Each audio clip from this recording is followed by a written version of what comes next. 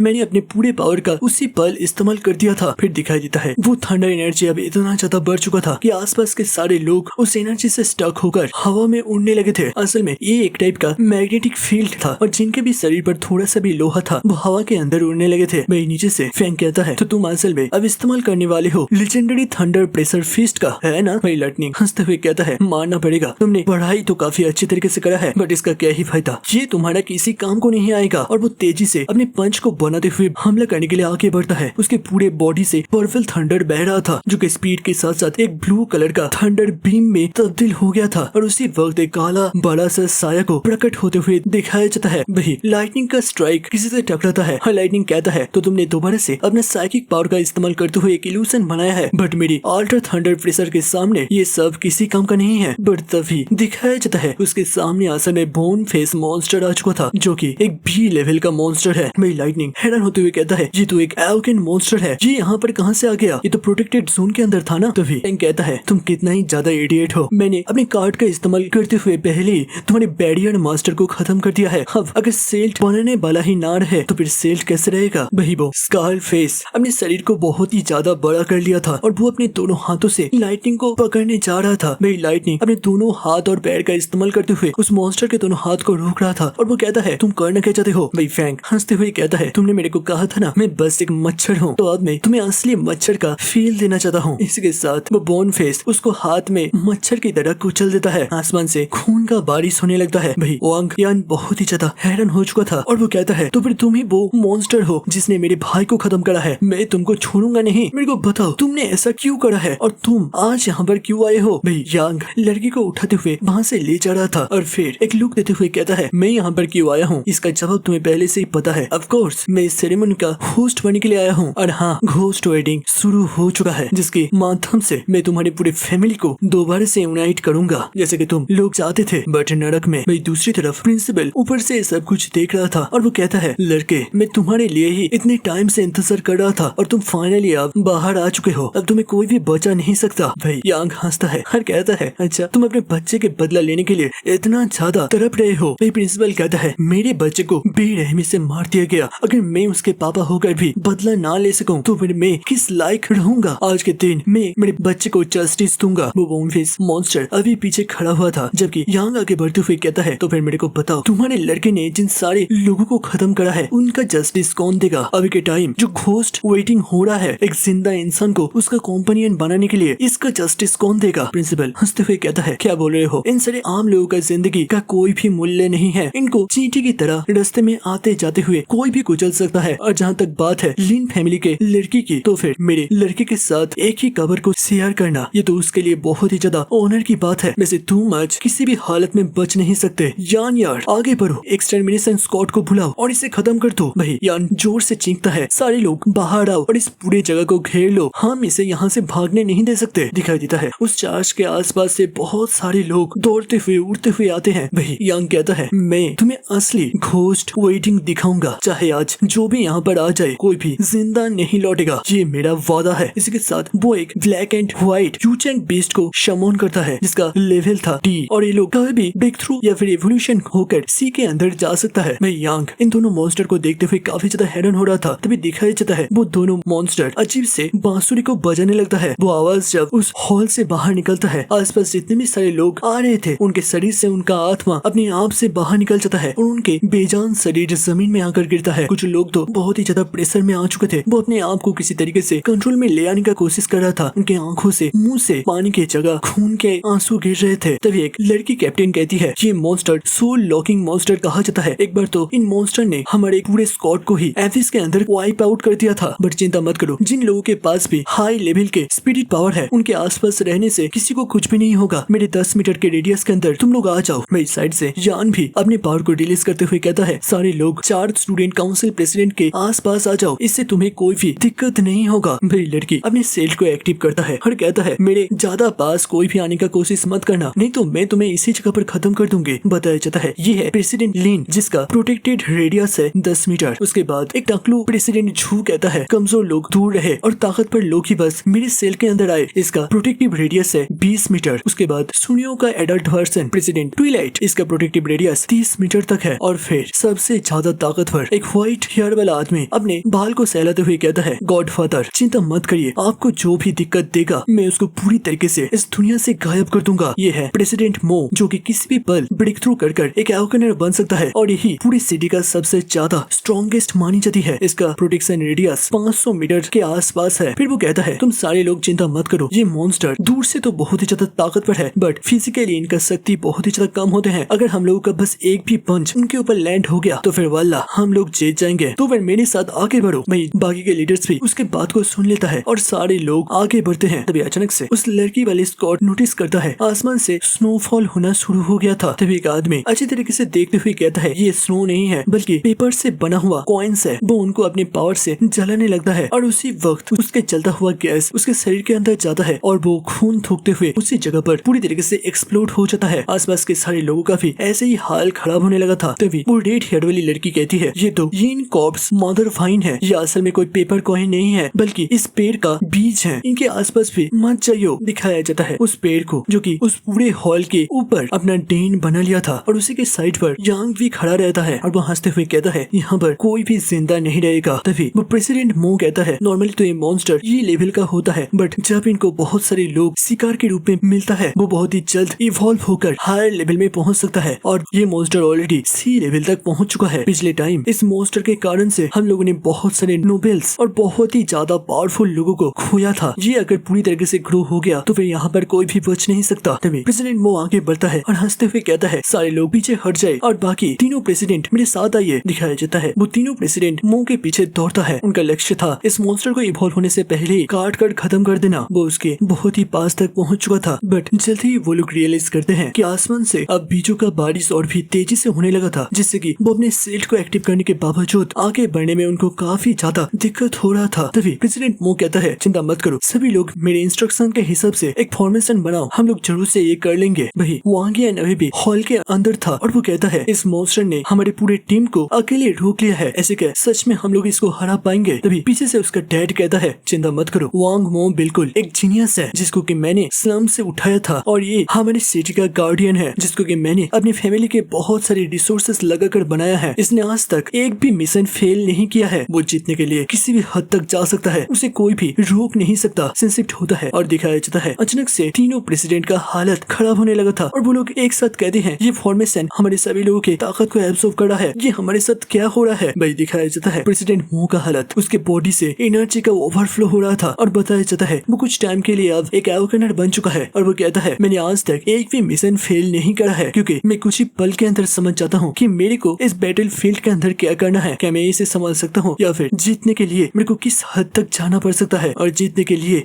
मैं किसी भी चीज को सेक्रीफाइस कर सकता हूँ। भाई वांग यान पूरी तरीके से हैरान हो चुका था और वो कहता है इसने तीनों प्रेसिडेंट के पावर को अकेले सोख लिया और कुछ टाइम के लिए एवोकन भी हो चुका है, ये तो पूरी तरीके से रूथलेस है। तभी प्रिंसिपल हंसते हुए कहता है देखा, इसको अपने गोल तक पहुंचने से कोई भी रोक नहीं सकता। आज से कुछ साल पहले इसने अपने बड़े भाई जो कि उसको बचपन से बड़ा करा था वो मेरे को मारने से इनकार कर दिया और इसी कारण से उसने अपने भाई को अपने घर में ही जलाकर खत्म कर दिया। वो मेरा सबसे लॉयल और ताकतवर बेटा है। दिखाई देता है अभी के टाइम प्रेसिडेंट मो ने एक सील्ड को बनाते हुए उस पूरी जगह को कैद कर लिया था और वो कहता है अब इस सील्ड को तुम्हारे वो बोन फेस मॉन्स्टर भी तोड़ नहीं सकता और अभी तक तुम्हारे इस अंदर वाले वाइन वाले मॉन्स्टर को पूरी तरीके से इवॉल्व होने के लिए 3 मिनटों का जरूरत है और तुम्हें ये कभी नहीं मिलने वाला, तो फिर चलो गुड बाय। और उसी वक्त उस सील्ड को फाड़ते हुए एक बीम आगे बढ़ता है जो कि सीधा मो को भेजते हुए निकल जाता है। मो पूरी तरीके से हैरान हो चुका था और वो खून थूकते हुए कहता है ये पूरी तरीके से इम्पॉसिबल है, अभी तक इसके लिए 3 मिनट बाकी था बट फिर भी ऐसे कैसे इवॉल्व हो सकता है? दिखाई देता है वो मदर मॉन्स्टर अब सच में इवॉल्व हो चुका था और वो देखने में बहुत ही ज्यादा खूंखार लग रहा था। भाई यांग कहता है ये तो बहुत ही ज्यादा सिंपल था, मैंने अपने दूसरे मॉन्स्टर का इस्तेमाल करते हुए इसकी ग्रोथ स्पीड को 10% के हिसाब से बढ़ा दिया था और इसके कारण से ये बहुत ही जल्दी जल्दी इवॉल्व हो गया। फिर मो का बॉडी आसमान से आकर जमीन में गिरता है। प्रिंसिपल जोर से चीखता है मो मेरे बच्चे। वो गुस्से में कहता है तुम किस तरीके के बीस्ट हो, तुमने मेरे बच्चे, तुम मेरे एडोप्टेड बच्चे सबको खत्म कर दिया। भाई यांग भाइन के ऊपर खड़े होते हुए कहता है तुम्हारे लिए तो ये प्रेसिडेंट मो तुम्हारे छोटे बच्चे वांग काई से भी ज्यादा कीमती था क्योंकि तुमने इसके अंदर बहुत सारा रिसोर्सेस को डाला था और तुमने इसी को पकड़कर इस सिटी के प्रेसिडेंट बनकर रूल कर रहे थे। बट देखो तुमने अपने ईगो के कारण से अब वांग फैमिली को पूरी तरीके से डिस्ट्रॉय कर रख दिया है, वो अब फ्यूचर में कभी भी ग्रो नहीं कर पाएगा। प्रिंसिपल परेशान होते हुए कहता है तुम कौन हो? वांग फैमिली ने तुम्हारा क्या बिगाड़ा है कि तुम हमारे पीछे इस तरीके से पड़ चुके हो? और उसी वक्त यांग का स्केल